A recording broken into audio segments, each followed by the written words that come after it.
नोटबंदी हिंदुस्तान के गरीब, किसान, मजदूर और छोटे दुकानदार पर आक्रमण था। नोटबंदी हिंदुस्तान की असंगठित अर्थव्यवस्था पर आक्रमण था। 8 नवंबर 8 बजे 2016 प्रधानमंत्री जी ने नोटबंदी का निर्णय लिया। 500 रुपए, 1000 रुपए का नोट रद्द कर दिया। पूरा हिंदुस्तान बैंक के सामने जाके खड़ा हुआ। आपने अपना पैसा, अपनी आमदनी बैंक के अंदर डाली। पहला सवाल, काला धन मिटा? नहीं।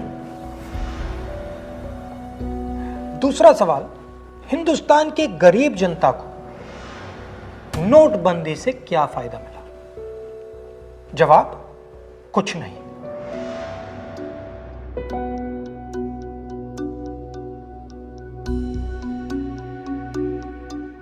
तो फायदा किसको मिला?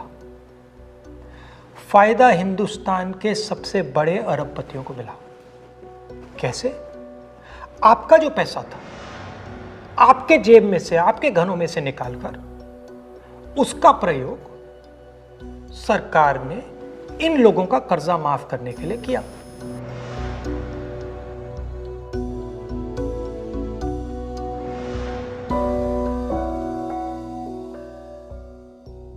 मगर वो सिर्फ एक लक्ष्य था। दूसरा लक्ष्य भी था छुपा हुआ, जमीन साफ करने का। जो हमारा इनफॉर्मल सेक्टर है, असंगठित अर्थव्यवस्था का सेक्टर है, वो कैश पे चलता है। छोटा दुकानदार हो, किसान हो, मजदूर हो, वो कैश से काम करता है।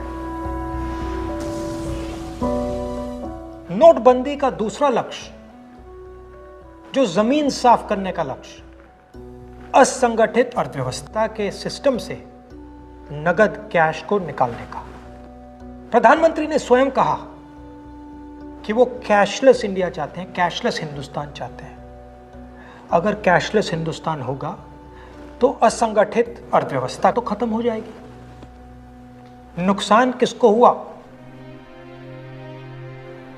किसानों को, मजदूरों को, छोटे दुकानदारों को, स्मॉल एंड मीडियम बिजनेस वालों को, जो कैश का प्रयोग करते हैं, जो बिना कैश जी ही नहीं सकते।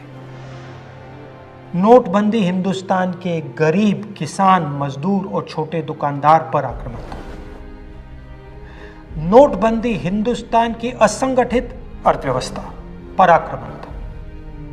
और हमें इस आक्रमण को पहचानना पड़ेगा और पूरे देश को मिलकर इसके खिलाफ लड़ना पड़ेगा।